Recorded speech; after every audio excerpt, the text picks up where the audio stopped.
Sa mga... Oo, sa mga... Yun na nga. Pareho tayo eh.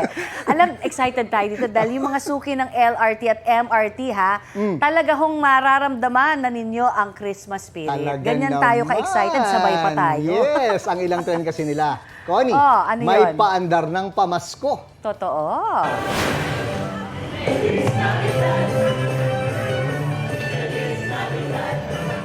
Yan, gusto ko yung mga pakiambot na ganyan, yes. ha? Paniguradong tanggal ang pagod ng mga biyahero dahil ang ilang tren may dekorasyon ng pampasko. Sinabayan pa yan ng sing and dance performances ng ilang personnel. Ako, cute nila. Ay, talaga naman, may libreng candy rin. Ayun. Ang mga pasahero, iwas sa mga mededitis ha. Ay. Mula sa mga nag-ala Santa Claus, pero ang hirit ng ilang pasahero, wala bang panggulad diyang libreng sakay ngayong Christmas season? Ay, aabangan Connie natin. season? Ay, hindi ako pwede manglibre. Sila lang.